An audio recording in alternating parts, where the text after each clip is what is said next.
ನೀನು ಯಾಕೆ ಅನಕ್ಷರಸ್ಥನಾಗಿದ್ದೀಯಾ, ನೀನು ಯಾಕೆ ಸಿರಿವಂತನಾಗಿಲ್ಲ, ನಿನಗ್ಯಾಕೆ ಸೂರಿಲ್ಲ, ನಿನಗ್ಯಾಕೆ ಉದ್ಯೋಗ ಇಲ್ಲ ಅಂತಂದರೆ ನಾನು ಹಿಂದೆ ಕರ್ಮ ಮಾಡಿಬಿಟ್ಟಿದೆ, ಅದಕ್ಕೋಸ್ಕರ ಈ ಜನ್ಮದಲ್ಲಿ ಈಗ ಹುಟ್ಟಿದ್ದೀನಿ. ಅದು ಶುದ್ಧ ಸುಳ್ಳು. ಅದಕ್ಕೋಸ್ಕರನೇ ಬಸವಣ್ಣನವರು ಕರ್ಮ ಸಿದ್ಧಾಂತವನ್ನು ತಿರಸ್ಕಾರ ಮಾಡಿದರು. ಕರ್ಮ ಸಿದ್ಧಾಂತ ಸುಳ್ಳು. ನಿಮಗೆ ಜನರಿಗೆ ಅದನ್ನು ಬಿತ್ತಿ ಅದನ್ನು ಬೆಳೆಸ್ತಕ್ಕಂಥ ಕೆಲಸವನ್ನು ಪಟ್ಟಭದ್ರ ಹಿತಾಸಕ್ತರು ಮಾಡಿದ್ದಾರೆ ಅಂತಕ್ಕಂಥ ಮಾತುಗಳನ್ನು ಬಸವಣ್ಣವರು ಹೇಳ್ತಾ ಇದ್ದರು. ಅದಕ್ಕೋಸ್ಕರ ನೀವು ಕರ್ಮ ಸಿದ್ಧಾಂತಕ್ಕೆ ಬಲಿಯಾಗಬಾರದು. ಮೂಢನಂಬಿಕೆಗಳನ್ನು ಬದಲಾವಣೆ ಮಾಡ್ಕೋಬೇಕು.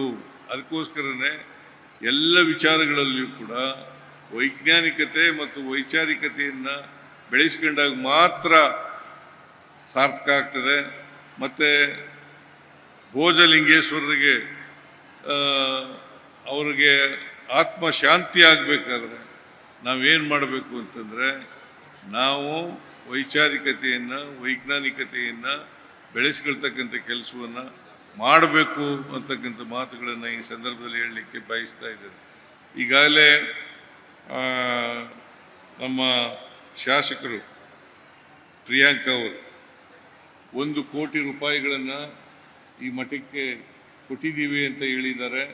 ಅದನ್ನು ಸ್ವಾಗತ ಮಾಡೋಣ ಅಂತಕ್ಕಂಥ ಮಾತುಗಳನ್ನು ಪೂಜ್ಯ ತಾತಯ್ಯನವರು, ಇರಗಪ್ಪ ತಾತನವರು ಅವರು ನನಗೊಂದು ಅರ್ಜಿ ಕೊಟ್ಟಿದ್ದಾರೆ. ಏನಪ್ಪ ಅರ್ಜಿ ಅಂತಂದರೆ, ಇಲ್ಲಿ ಸುಗೂರಿನಲ್ಲಿ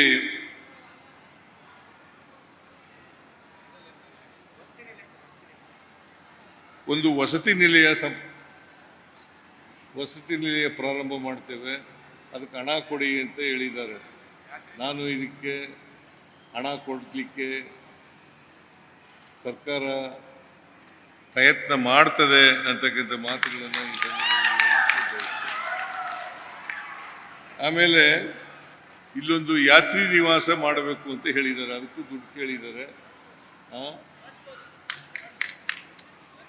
ಪ್ರಿಯಾಂಕ ಅವರು ಮಾಡಿಸ್ಕೊಡ್ತೀನಿ ಯಾತ್ರಿ ನಿವಾಸ ಅಂತ ಹೇಳಿದ್ದಾರೆ. ಅದರಿಂದ ಭಾಳ ಸ್ವಾಗತಾರ್ಹವಾದಂಥ ವಿಚಾರ. ಇಲ್ಲಿ ಯಾತ್ರಿ ನಿವಾಸ, ಇನ್ನೊಂದು ವಸತಿ ನಿಲಯ ಆಗಲೇಬೇಕು. ಅದು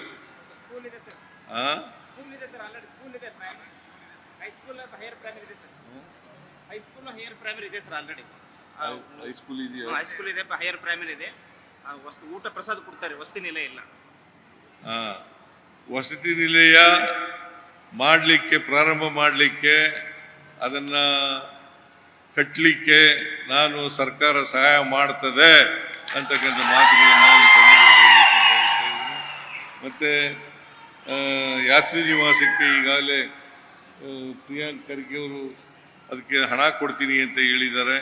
ಇವೆರಡೂ ಆದರೆ ಮುಂದೆ ಇದರ ಅಭಿವೃದ್ಧಿ ಆಗಲಿಕ್ಕೆ, ಬೆಳವಣಿಗೆ ಆಗಲಿಕ್ಕೆ ಎಲ್ಲ ರೀತಿಯ ಸಹಾಯವನ್ನು ಸಹಕಾರವನ್ನು ಸರ್ಕಾರ ಕೊಡ್ತದೆ ಅಂತಕ್ಕಂಥ ಮಾತುಗಳನ್ನು ಹೇಳಲಿಕ್ಕೆ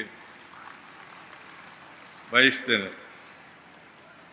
ಒಟ್ಟಾರೆ ಈ ಕ್ಷೇತ್ರ ಅಭಿವೃದ್ಧಿ ಆಗಲಿ, ಜಾತ್ಯತೀತ ಮಠವಾಗಿ ಬೆಳೆಯಲಿ ಅಂತಕ್ಕಂಥ ಆಶಯವನ್ನು ವ್ಯಕ್ತಪಡಿಸಲಿಕ್ಕೆ ಬಯಸ್ತಾ ಇದ್ದೇನೆ.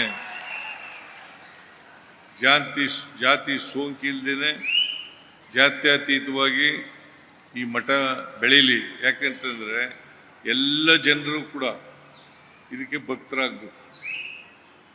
ಎಲ್ಲ ಜನರು ಕೂಡ, ಎಲ್ಲ ಜಾತಿಯ ಜನರು ಕೂಡ, ಎಲ್ಲ ವರ್ಗದ ಜನರು ಕೂಡ ಭಕ್ತರಾಗ್ತಕ್ಕಂಥ ರೀತಿಯಲ್ಲಿ ಬೆಳವಣಿಗೆ ಆದರೆ ಇದು ಉತ್ತರೋತ್ತರ ಈ ಮಠ ಬೆಳೀಲಿಕ್ಕೆ ಅನುಕೂಲ ಆಗ್ತದೆ ಅಂತಕ್ಕಂಥ ಮಾತುಗಳನ್ನು ಈ ಸಂದರ್ಭದಲ್ಲಿ ಹೇಳಿ ನನ್ನ ಮಾತುಗಳನ್ನು ಮುಗಿಸ್ತೇನೆ. ಯಾಕಂತಂದರೆ ಇದು ಜಾಸ್ತಿ ನನಗೆ ಇನ್ನೊಂದು ಕಾರ್ಯಕ್ರಮ ಇದೆ, ಆ ಕಾರ್ಯಕ್ರಮಕ್ಕೆ ಹೋಗಿ ಅಲ್ಲಿಂದ ನಾನು ಬೆಂಗಳೂರು ತಲುಪಬೇಕು. ಆ ಕಾರಣದಿಂದ ಹೆಚ್ಚು ಮಾತಾಡಲಿಕ್ಕೆ ಹೋಗಲ್ಲ. ನಿಮಗೆಲ್ರಿಗೂ ಕೂಡ ಶುಭವಾಗಲಿ. ಭೋಜಲಿಂಗೇಶ್ವರ ನಿಮಗೆ ಶುಭವನ್ನು ಕೋರಲಿ ಅಂತಕ್ಕಂಥ ಮಾತುಗಳನ್ನು ಹೇಳಿ ನೀವೆಲ್ಲರೂ ಕೂಡ ಮನುಷ್ಯರಾಗಿ ಬಾಳ್ತಕ್ಕಂಥ ಪ್ರಯತ್ನವನ್ನು ಮಾಡಿ ಅಂತಕ್ಕಂಥ ಸೂಚನೆಯನ್ನು ನಿಮಗೆ ಕೊಟ್ಟು ನನ್ನ ಮಾತುಗಳನ್ನು ಮುಗಿಸ್ತೇನೆ. ನಿಮ್ಮೆಲ್ಲರಿಗೂ ನಮಸ್ಕಾರ. ಜೈ ಹಿಂದ್, ಜೈ ಕರ್ನಾಟಕ, ಜೈ ಭೋಜಲಿಂಗೇಶ್ವರ.